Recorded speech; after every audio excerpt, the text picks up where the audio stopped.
പിതാവിനും പുത്രനും പരിശുദ്ധാത്മാവിനും സ്തുതി. ആദിമുതൽ നമ്മുടെ മേൽ ദൈവകരുണയും മനോഗുണവും എന്നേക്കുമുണ്ടായിരിക്കട്ടെ. ആമേൻ. ദൈവത്തിൻ്റെ പരിശുദ്ധമായ പൊന്നു തിരുനാമത്തിന് മഹത്വമുണ്ടാകട്ടെ.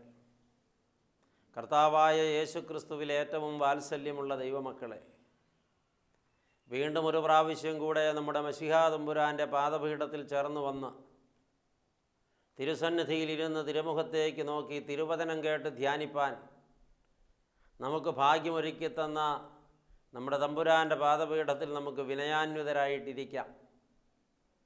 പീഡാനുഭവ വാരത്തിൻ്റെ ധ്യാനങ്ങളിലാണല്ലോ ഈ ദിനങ്ങളിൽ നാം. പ്രിയപ്പെട്ടവരെ, ഈ ഒരു വാരം നമ്മുടെ ധ്യാനങ്ങളെല്ലാം യേശുമിശിഹായുടെ പീഡാസഹനങ്ങളെക്കുറിച്ചാണല്ലോ. പ്രത്യേകാൽ പെസഹ പെരുന്നാൾ ആചരിപ്പാൻ നാം ഒരുങ്ങുകയാണല്ലോ. പെസഹ നമുക്ക് വലിയ ചില ബോധ്യങ്ങളൊക്കെ തന്നു വയ്ക്കുന്നുണ്ട്. പ്രിയപ്പെട്ടവരെ, സത്യത്തിൽ പഴയ നിയമകാല പെസഹ കർത്താവ് ഒരു പുതിയ നിയമ പെസഹായിലൂടെ പൂർത്തീകരിക്കുകയാണ്. പഴയ നിയമത്തിലെ പെസഹായിൽ സന്ധ്യാസമയത്ത് കുരളറുക്കപ്പെടുന്ന കുഞ്ഞാടിൻ്റെ മാംസവും കയ്പ് ചീരയും കൂട്ടിയാണ് പുളിപ്പില്ലാത്ത അപ്പത്തിൻ്റെ പെരുന്നാൾ അവർ ആചരിച്ചിരുന്നത്. എന്നാൽ പുതിയ നിയമത്തിൽ മശിഹ ലോകത്തിൻ്റെ പാപം മുഴുവനും ചുമക്കുന്ന ദൈവത്തിൻ്റെ ഊനമില്ലാത്ത പരിശുദ്ധ കുഞ്ഞാടായ തൻ്റെ തന്നെ മാംസമാണ് അപ്പമായി പകുത്തു പങ്കിട്ടത്. തൻ്റെ തിരുവിലാവിൽ നിന്നൊഴുകിയ ചോരയും നീരുമാണ് കാസയായി അവൻ പങ്കിട്ടത്. ഞാനാണ് പാപപരിഹാരകൻ, ഞാനാണ് ലോകത്തിൻ്റെ പാപം ചുമക്കുന്ന ദൈവത്തിൻ്റെ കുഞ്ഞാട്, ഞാനാണ് പെസഹായുടെ യാഗമൃഗം, ഞാനാണ് നിങ്ങളുടെ ആത്മീക ആഹാരം, ഞാനാണ് നിങ്ങളുടെ ആത്മീക പോഷണം, ഞാനാണ് നിങ്ങളെ വഴി നടത്തുന്നവൻ, ഞാനാണ് നിങ്ങളെ വിടുവിക്കുന്നവൻ, ഞാനാണ് നിങ്ങളെ രക്ഷിക്കുന്നവൻ, ഞാനാണ് നിങ്ങളെ കനാനിലേക്ക് നയിക്കുന്നവൻ, ഞാനാണ് സ്വർഗകനാനിലേക്കുള്ള വഴി, ഞാനാണ് സ്വർഗകനാനിലേക്കുള്ള വാതിൽ, എന്നിൽ കൂടെയല്ലാതെ ആരും അവിടെ എത്തുകയില്ല. ഈ പെസഹ സത്യത്തിൽ അഖില ലോകത്തുമുള്ള സകല പാപിയുടെയും പരിപൂർണമായ വീണ്ടെടുപ്പിൻ്റെ വിളംബരമാണ്. പ്രിയപ്പെട്ടവരെ, ഏദൻ തോട്ടത്തിൽ വെച്ച് പാപം ചെയ്ത ആദമിനും ഹവ്വയ്ക്കും ദൈവം വിലക്കിയ ഒരു വൃക്ഷഫലമുണ്ട്, ജീവവൃക്ഷത്തിൻ്റെ ഫലം. ഉൽപ്പത്തി പുസ്തകം 3-ാം അധ്യായത്തിൻ്റെ അവസാന ഭാഗത്ത് അത് പറഞ്ഞു വയ്ക്കുന്നുണ്ട്. ഇവർ ജീവവൃക്ഷത്തിൻ്റെ കനി തിന്നരുത്, കാരണം അവർ അയോഗ്യരാണ്, അവർ പാപികളാണ്, അവർ ദൈവബന്ധം പിരിഞ്ഞവരാണ്, അതുകൊണ്ട് ജീവൻ നഷ്ടപ്പെട്ടവരാണ്. ദൈവബന്ധം പിരിഞ്ഞ് പാപത്തെ പ്രണയിച്ച് ദൈവീക ജീവനില്ലാതെ പാപമരണത്തിൽപ്പെട്ടവർ മരണാവസ്ഥയിലിരിക്കെ ജീവവൃക്ഷത്തിൻ്റെ കനി തിന്നാൽ നിത്യമരണം അവർക്ക് അവകാശമായിത്തീരും.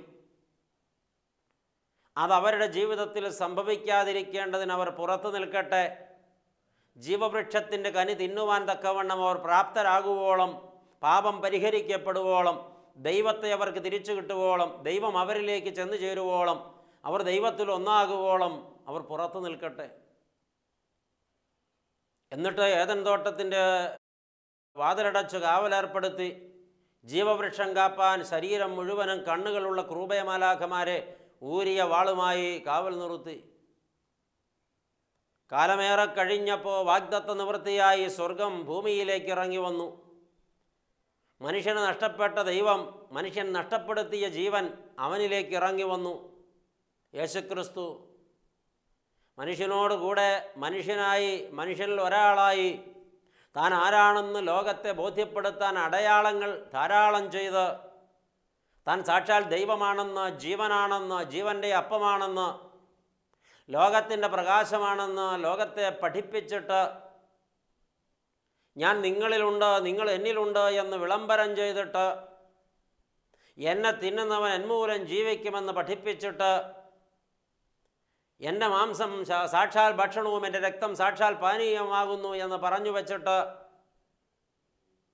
യോഹന്നാൻ എഴുതിയ രക്ഷാസുവിശേഷം 6-ാം അധ്യായം 53-54 തിരുവചനങ്ങളിൽ ആമേൻ ആമേൻ, സത്യമായും സത്യമായും ഞാൻ നിങ്ങളോട് പറയുന്നു, നിങ്ങൾ മനുഷ്യപുത്രൻ്റെ മാംസം ഭക്ഷിക്കാതെയും അവൻ്റെ രക്തം കുടിക്കാതെയും ഇരുന്നാൽ നിങ്ങൾക്ക് ഉള്ളിൽ ജീവൻ ഇല്ല.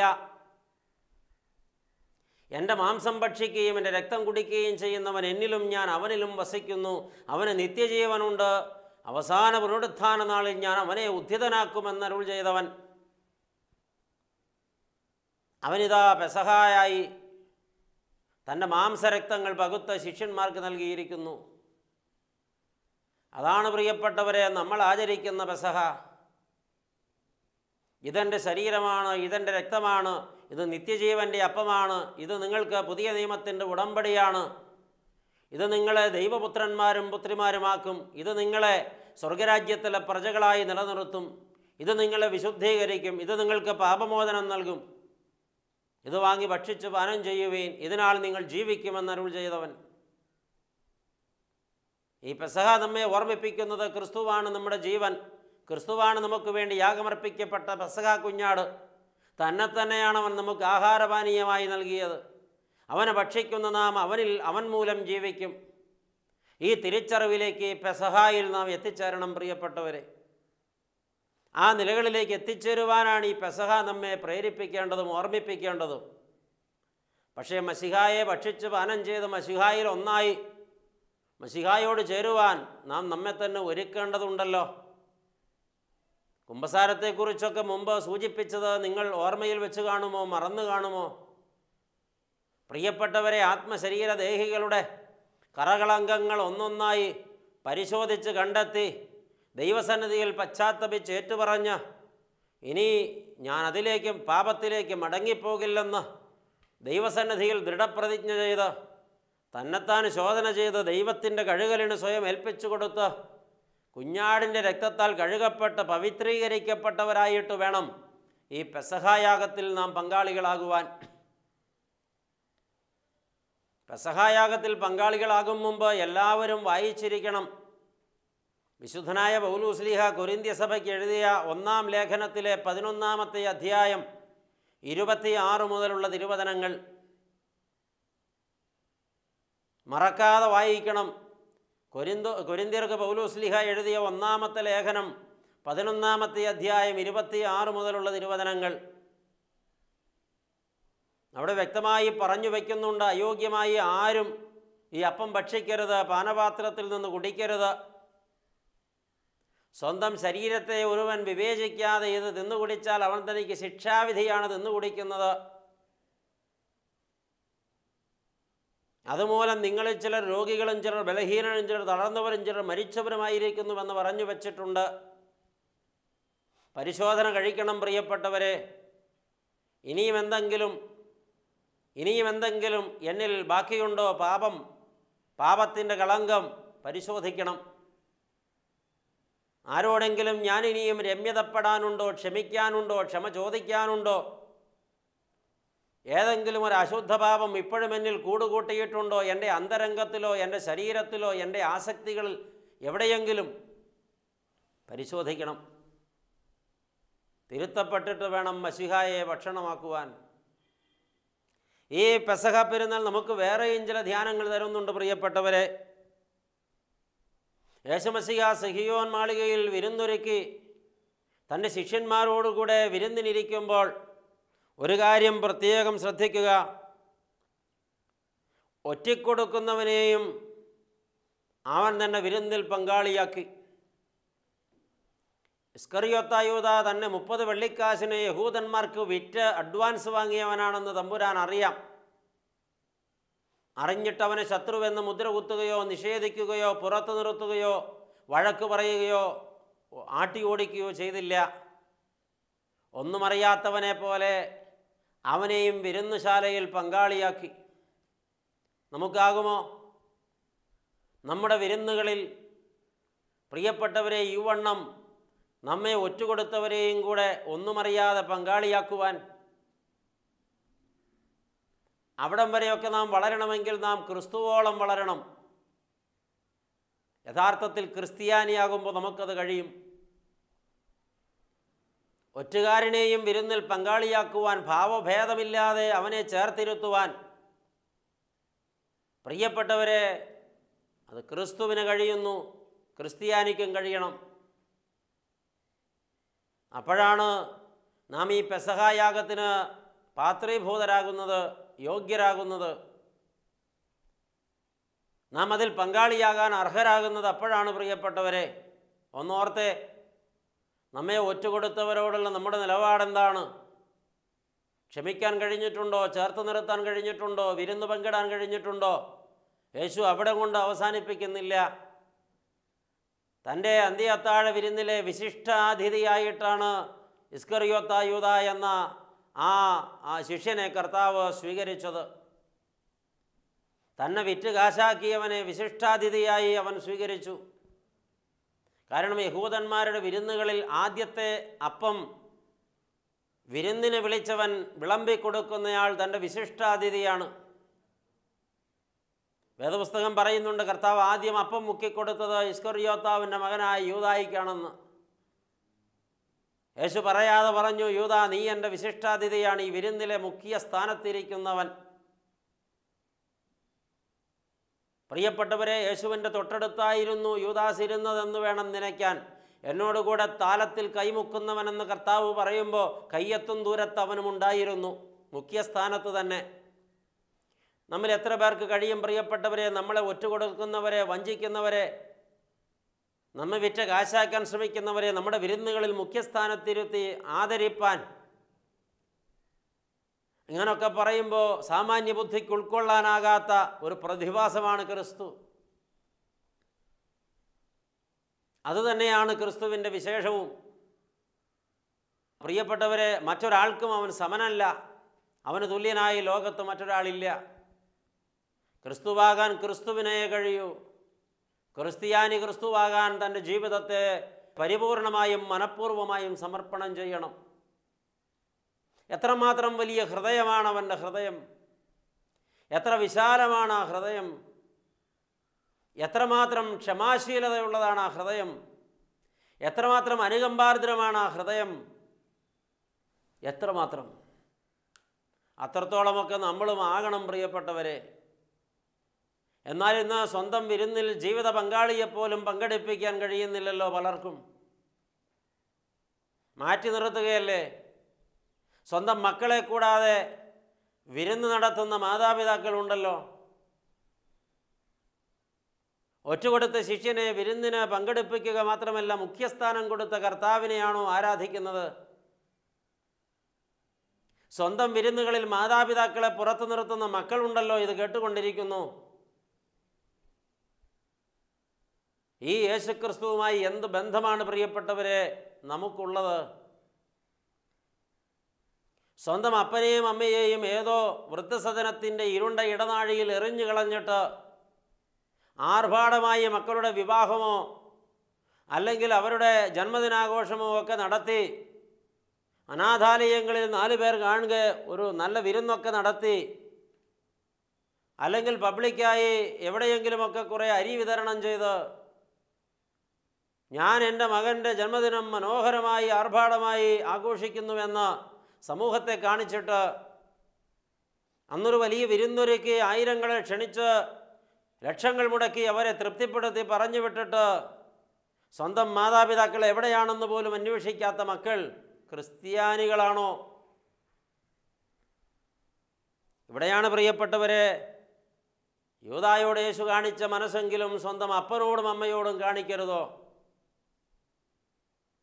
ഈ യൂദായോട് യേശു കാണിച്ച മനസ്സെങ്കിലും സ്വന്തം മക്കളോട് കാണിക്കരുതോ? ഇസ്കറിയോത്ത യൂദായോട് കർത്താവ് കാണിച്ച മനസ്സെങ്കിലും സ്വന്തം കൂടപ്പിറപ്പുകളോട് കാണിക്കരുതോ? ജീവിത പങ്കാളിയോട് കാണിക്കരുതോ? ഇതിനൊന്നും കഴിയുന്നില്ലെങ്കിൽ ഈ പെസഹായാഗത്തിൽ നമുക്ക് എന്താണ് പ്രിയപ്പെട്ടവരെ പങ്കാളിത്തം? സത്യമായിട്ടും നാം കർത്താവുമായി യാതൊരു ബന്ധമില്ലാത്തവരും കർത്താവിന് കൂടുതൽ മുറിവേൽപ്പിക്കുന്നവരുമായിട്ടാണോ ഈ പെസഹായാഗം പങ്കിടാനും അതിൽ നിന്ന് പ്രാപിക്കാനും പോകുന്നത്? മാതാപിതാക്കളോടൊരുമിച്ച് മക്കളും, മക്കളോടൊരുമിച്ച് മാതാപിതാക്കളോടും, ഭർത്താവിനോടൊരുമിച്ച് ഭാര്യയും, ഭാര്യയോടൊരുമിച്ച് മക്കളും, സഹോദരങ്ങളോടൊരുമിച്ച് സഹോദരങ്ങളും പോകണം ഈ പെസഹാ പെരുന്നാളിൽ മെശിഹായെ പ്രാപിപ്പാൻ.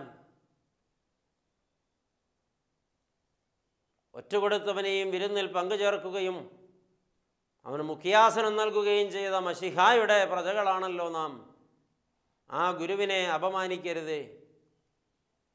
വീണ്ടും പ്രിയപ്പെട്ടവരെ, ഈ പെസഹ പെരുന്നാളിൻ്റെ ധ്യാനത്തിൽ യേശു തരുന്ന മറ്റൊരു ചിന്തയുണ്ട്. വിരുന്നിൻ്റെ മധ്യത്തിൽ അവൻ ഇരിപ്പിടം വിട്ട് എഴുന്നേറ്റു.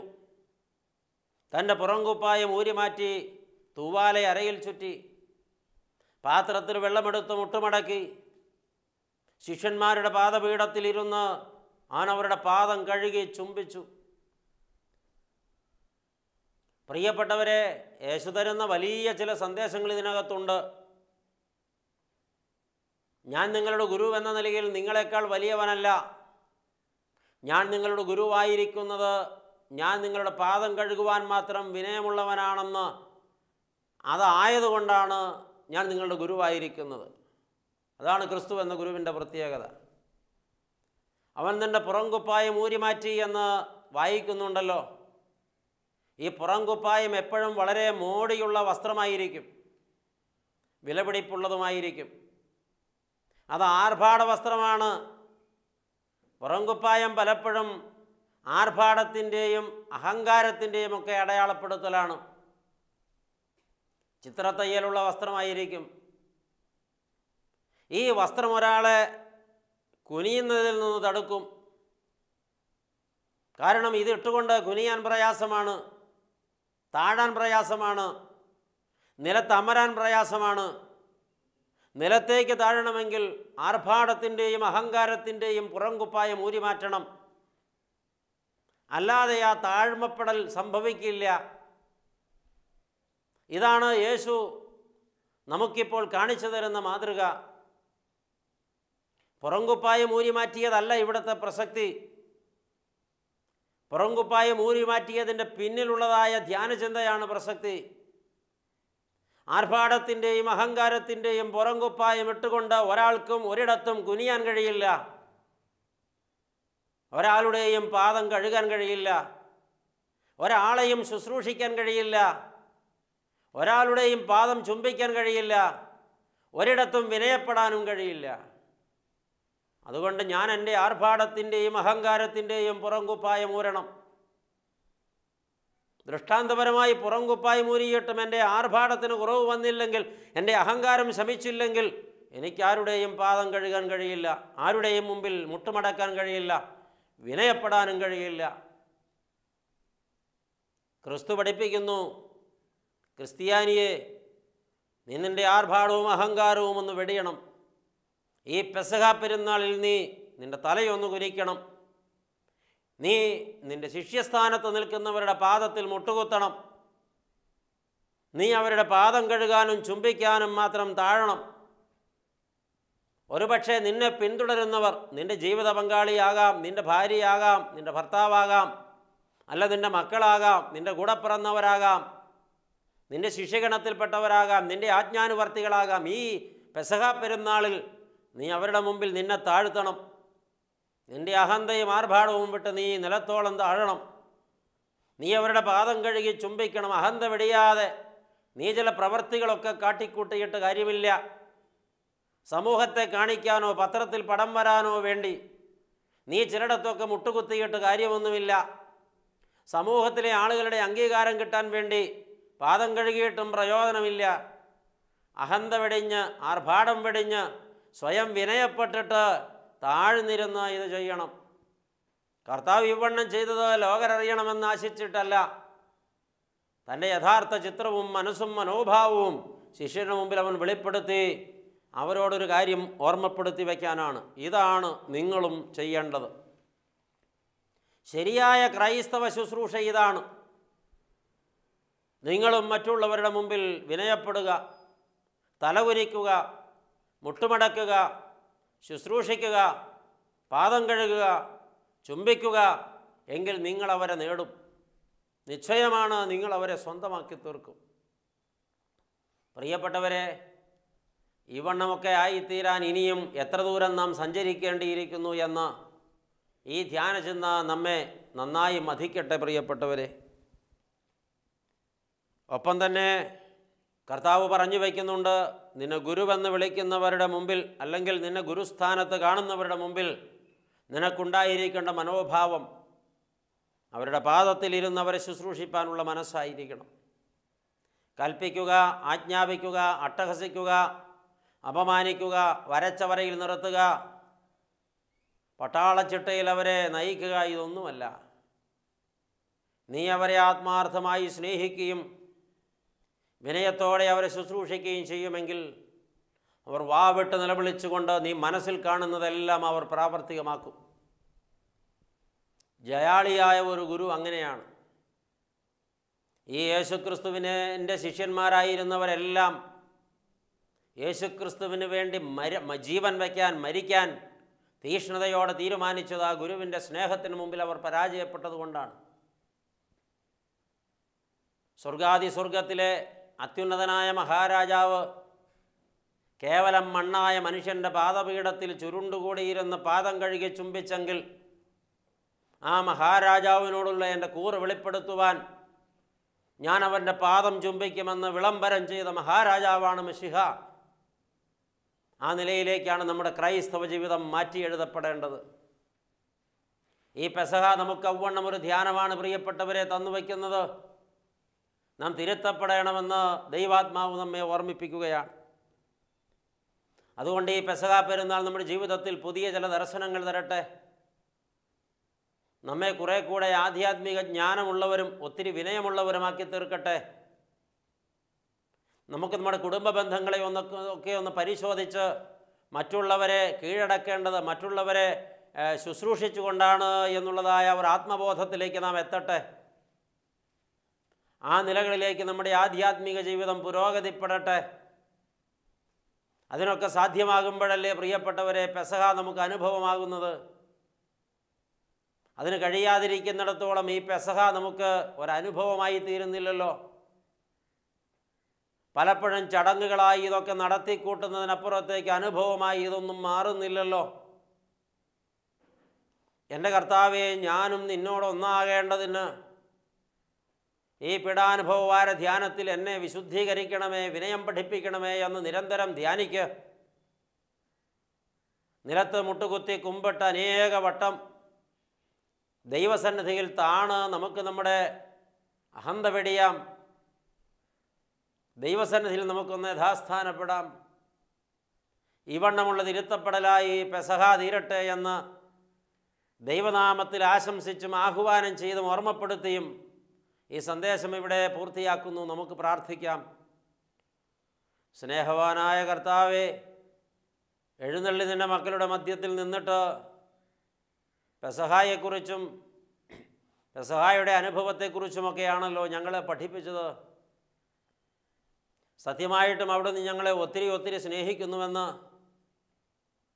അതുകൊണ്ടാണ് അവിടുത്തെ മാംസരക്തങ്ങൾ ഞങ്ങൾക്ക് ഭക്ഷണപാനീയമായി നിത്യജീവൻ്റെ അപ്പമായി പകുത്തു തന്നതെന്ന്, അതിനാൽ ഞങ്ങൾക്ക് പാപമോചനം വാഗ്ദാനം ചെയ്തതെന്ന് ഞങ്ങൾ തിരിച്ചറിയുന്നു. പെസഹ പെരുന്നാൾ വിനയപ്പെടലിൻ്റെ പെരുന്നാളാണെന്ന്, ആർഭാടവും അഹന്തയും നിശേഷം വെടിയേണ്ടതിൻ്റെ പെരുന്നാളാണെന്ന്, മറ്റുള്ളവരെ ശുശ്രൂഷിപ്പാൻ സ്വയം താഴുകയും താഴ്ത്തുകയും ചെയ്യേണ്ട പെരുന്നാളാണെന്ന്, തന്നെ ഗുരുസ്ഥാനത്ത് നിർത്തി ബഹുമാനിക്കുന്നവരുടെ പാദം കഴുകി ചുംബിക്കേണ്ട അത്രത്തോളം താഴേണ്ട ഒരു പെരുന്നാളാണെന്ന് ഞങ്ങളെ പഠിപ്പിച്ചതിനാൽ നന്ദി.